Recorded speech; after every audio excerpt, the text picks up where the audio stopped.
একদম চিলিগুলোকে মোটামুটি আমি ধুয়ে নিয়েছি। এই লঙ্কাগুলোতে কম ঝাল, এই ধরনের লঙ্কাগুলোই আমরা চুজ করতে হবে। এরপরে যেটা লাগছে হলো কর্নফ্লাওয়ার, এরপরে লাগছে যেটা হলো চিনি, তারপরে যেটা লাগবে হলো লবণ, তারপরে যেটা লাগবে এটা খুব একটা ইম্পর্টেন্ট, এটাকে বলা হয় ভিনিগার। ভিনিগার খুব ইম্পর্টেন্ট, ভিনিগার না দিলে এটাকে সংরক্ষণ করা যাবে না, তাই ভিনিগার খুব ইম্পর্টেন্ট। চলুন এরপরে রান্নার প্রসেসে যাই। আর যেটা লাগবে হলো কয়েকটা পেঁয়াজ, একটা পেঁয়াজকে ছোটো ছোটো টুকরো করে নিয়েছি, আদা কুচি আছে, আর আছে একটু রসুন কুচি। এগুলি আমাদের মূল উপকরণ। প্রথমেই আমরা একটা প্রেশার কুকার নিয়ে নিয়েছি। প্রেশার কুকারের মধ্যে আমরা কিছুটা দিয়ে দেবো সরিষার তেল, রেপসিড তেল দেবো অল্প একটু পরিমাণে, খুব বেশি নয়। যখন তেলটা গরম হবে তখন আমরা দিয়ে দেবো পেঁয়াজ কুচি, তাহলে দিয়ে দেবো এবার হলো কিছু আদা আর কিছু রসুন, সবগুলো আমরা দিয়ে হালকা করে এটাকে ভেজে নেব।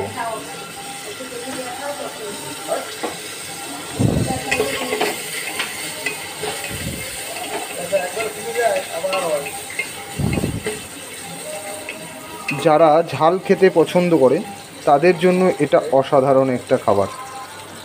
যখন ভাজা মোটামুটি হয়ে আসবে তখন আমরা লঙ্কাগুলোকে এভাবে বড় বড় করে কেটে আমরা এর মধ্যে দিয়ে দিলাম। এবার হালকা করে আমরা ভেজে নেব।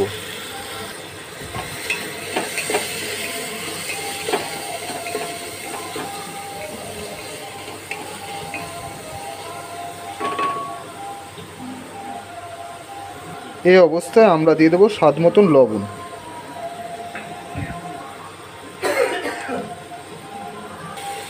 বেশ কিছুক্ষণ ভাজা হলো, এই পর্যায়ে আমরা দিয়ে দেবো একটু পরিমাণ মতো জল, প্রায় 150 ml মতন জল আমি দিয়ে দিলাম।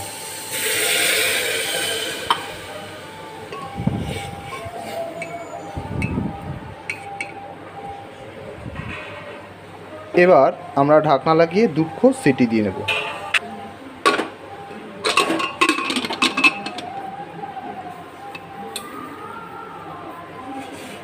দুটো সিটির জন্য অপেক্ষা করব।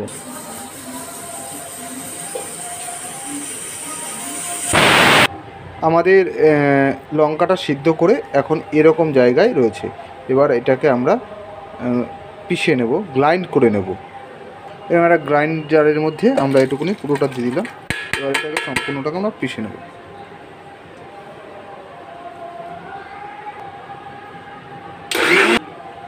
আমাদের পেস্টটা এরকম হলো। এবার আমরা এই পেস্টটাকে ছেঁকে নেব। এবার আমরা এটাকে ভালো করে ছেঁকে নেব, যাতে এর মধ্যে থেকে কোনো পালস না থাকে বা বিচিগুলো না থাকে।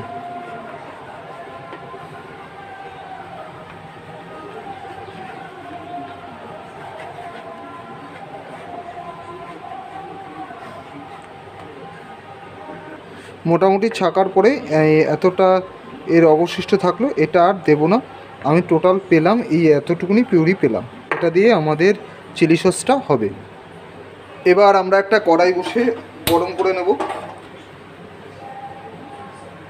এবার আমাদের যে পিউরিটা হলো সেই পিউরিটা দিয়ে দেব।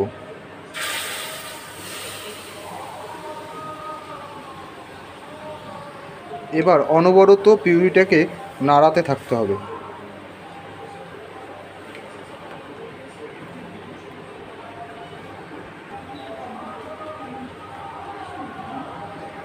এই পর্যায়ে আমরা 3 থেকে 4 চামচ কর্নফ্লোর নিলাম। এবার এর মধ্যে জল দিয়ে দিতে হবে, জল দিয়ে এটাকে মিশিয়ে নিতে হবে। মিশিয়ে এর মধ্যে আমরা আস্তে আস্তে করে এটাকে আমরা দেব। এটা দিলে কি হবে, এই মানে এর ঘনত্বটা অনেক বেড়ে যাবে। যখন আমরা এই কর্নফ্লোরটা দেব তখন একটা জিনিস খেয়াল রাখতে হবে যে এটা দেওয়ার সঙ্গে সঙ্গে কিন্তু প্রচুর পরিমাণে নাড়তে হবে, আর ফ্লেমটা অবশ্যই কম করে দিতে হবে, না হলে কিন্তু এর দলা পেকে যাওয়ার সম্ভাবনা আছে। দুটো জিনিস খেয়াল রাখতে হবে। প্রথম হলো এর ফ্লেমটাকে অনেক কমিয়ে দিতে হবে, আর 2 নম্বর প্রসঙ্গ হলো প্রচণ্ড পরিমাণে নাড়াতে হবে। দেখুন গ্রেভিটা কতটা ঘন হয়ে গেছে আমার ওই কর্নফ্লোরটা দেওয়ার জন্য। প্রায় আমার অনেকটা তৈরি হয়ে গেছে। কীরকম ছিল আর কীরকম হয়ে গেল। এই পর্যায়ে আমরা দিয়ে দেবো অল্প একটু মতন লবণ, কারণ লবণ আমি অলরেডি আগে দিয়ে দিয়েছি। আর কিছুটা পরিমাণে চিনি দেবো, যেহেতু আমরা ভিনিগার দেবো তাই টকের স্বাদটা কন্ট্রোল করার জন্য আমরা এর মধ্যে অল্প একটু পরিমাণে চিনি দিলাম। এবার আমরা দিয়ে দেবো ভিনিগার। ভিনিগার মোটামুটি এখানে 3 চামচ মতন ছিলাম, 3 চামচ আমরা ভিনিগার দিয়ে দেবো। ভিনিগার দিয়ে এটাকে আমরা নাড়াতে শুরু করব। এই পর্যায়ে আমরা অনবরত এটাকে নাড়তে শুরু করব। দেখুন আমার প্রায় তৈরি হয়ে গেছে আমার চিলি সস। ঘরের একদম ন্যাচারাল পদ্ধতিতে এটা তৈরি হচ্ছে, কোনো রকমভাবে প্রিজারভেটিভ আমরা দিলাম না, শুধুমাত্র ভিনিগার। তো এভাবে যদি বানিয়ে রাখেন তাহলে এর খাদ্যগুণ অনেক বেড়ে যাবে। তো এইভাবে কিছুক্ষণ নাড়ানোর পরে আমারটা রেডি হয়ে যাবে। তৈরি হয়ে গেল আমাদের অসাধারণ সস। দেখছেন এর ঘনত্বটা কত সুন্দর আর কত সুন্দর লাগছে, একদম পুরো লঙ্কার পুরো স্বাদটা এর মধ্যে রয়েছে। তৈরি হয়ে গেল আমার আজকের রেসিপি চিলি সস, একদম ন্যাচারালভাবে প্রাকৃতিক উপকরণ সমস্তভাবে তৈরি, কোনো রকম প্রিজারভেটিভ নেই। যাই হোক, আপনাদের অসংখ্য ধন্যবাদ এতক্ষণ আমার সঙ্গে থাকবার জন্য, আর আমাকে প্রচুর সাপোর্ট করছেন, এর জন্য আরেকবার ধন্যবাদ। তবে যেভাবে আপনারা সাপোর্ট করে যাচ্ছেন তাতে আমি আপনাদের প্রতি কৃতজ্ঞ। যাই হোক, ভালো থাকবেন, সুস্থ থাকবেন, আর নতুন কেউ যদি এসে থাকেন তাহলে অবশ্যই সাবস্ক্রাইব করবেন। ধন্যবাদ সকলকে এতক্ষণ থাকার জন্য।